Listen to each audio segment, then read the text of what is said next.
ये जो लड़के थे, इनकी जो डिमांड जो थी हमारे साथ मंत्री साहब के साथ इनकी 3-4 बार बैठक हुई, जो हमें जेन्युइन लगा। इसमें इनकी डिमांड जो थी एसओ वालों जो है इसको रिफ्रेम करो पॉलिसी को, तो उसके बाद जो थी कि दोबारा वेरिफिकेशन की जाए इसकी, वो हमने देखा कि दोबारा वेरिफिकेशन जो जो बंदा गलत पाया जाएगा उसको मतलब दोबारा उसको बाद जिससे बाहर होगा वो जो तो डिमांड अभी क्या फैसला लिया गया है मंत्री साहब की तरफ से?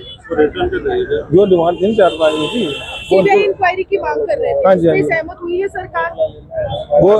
वो करवाएंगे हम उसको। देखिए मैम, इसमें है क्या कि जो जहाँ तक की सीबीआई इंक्वायरी की बात है उसमें ऑलरेडी एसीबी ने आपने देखा नोटिस इशू कर दिए हैं। और जब एक इन्वेस्टिगेटिंग एजेंसी किसी चीज को मैटर को इन्वेस्टिगेट कर रही है, इतनी देर एसीबी हो सीबीआई दोनों जो है वो इन्वेस्टिगेटिव एजेंसीज हैं, दोनों अपना अपना रोल उसमें। अब एसीबी के पास जब है, अगर एसीबी से कोई इंक्वायरी में रह जाती है फिर उस तरफ हम सोच सकते हैं, बट अभी एसीबी जो है उसमें उन्होंने कश्मीर की सरकार की मैं सवाल मंत्री साहब जिस दिन 14 तारीख को ही इनके पास आए थे डिमांडे, उसी दिन से आप अगर बोलो मंत्री साहब ने उसी दिन एग्री करवा दिया था, बट ये चाह रहे थे कि उसको एक चीजों को फॉर्मलाइज कर दिया जाए। तो उन्होंने क्लियर कहा है कि SO2 में अगर आपको लगता है कि कुछ एनोमलीज हैं तो SO2 को हम उसको अमेंडमेंट करके उसमें चेंजेस ला सकते हैं। कुछ हो सकता है कुछ ये गेमें छूट गई हो, उसकी जगह हम उसमें अमेंडमेंट करके, वो ऑलवेज कोई भी स्टैट्यूट है अमेंडमेंट के लिए ओपन रहता है, तो उसमें जो स्पोर्ट्समैन और जो भी यहाँ के हमारे जो विजनरी लोग हैं कुछ जो सजेशंस देंगे उस हिसाब से SO12 को अमेंडमेंट करने को उन्होंने क्लियर कहा कि उसमें हम करेंगे। अभी अनशन जो है ये जो हमने मंत्री साहब ने उस दिन स्टेटमेंट भी दी थी बकायदा 14 तारीख को, ये कह रहे थे हमें रिटर्न में कुछ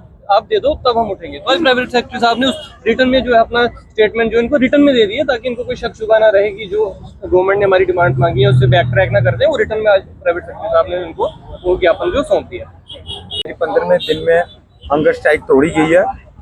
ये जीत मैं कहता हूँ मेरी नहीं है, ये जीत हर उस सिविल सोसाइटी की है जिसने इस मंच पे आन के हमें सपोर्ट की, चाहे वो युवा रायपुर सभा हो, चाहे सिख नौजवान सभा हो, चाहे कश्मीर की हो, चाहे जम्मू की सिख नौजवान सभा हो, उसके बाद चाहे ऑयल टैंकर यूनियन हो, और भी विभिन्न प्रकार की जितनी भी NGOs हैं जिन्होंने हमें समर्थन किया। और सबसे बड़ी बात, हमारे मीडिया कर्मी जो डे 1 से लगे थे, चाहे आशीष कोहली जी हो, चाहे और भी जितने भी मीडिया कर्मी जिन्होंने हमें बहुत बढ़ चढ़ कर हमें समर्थन किया, उन सब की जीत है ये, उन सब का जो विश्वास था आज वो जीता है। क्या डिमांड अभी हमारी 3 डिमांडों पे तो पूरी हो गई है, लिस्ट को रोक दिया गया है। उसके बाद जो पॉलिसी थी, जो मेजर डिमांड थी, वो उसको रिव्यू के लिए बोल दिया गया। एसीबी की इंक्वायरी भी बैठी हुई है और उसमें जो हमने डिमांड्स मांगी थी उसमें उसकी एश्योरेंस और स्टेटमेंट ऑफिशियली अनाउंस की गई है। मैं इसको देखता हूं कि कहते हैं कि जब कुछ अच्छा होने को आता था तो आज वो अच्छाई की जीत हुई है, सच्चाई की जीत हुई है। उनका मिलना और ये डिमांड पूरी करना, ये आज सबकी जीत हुई है।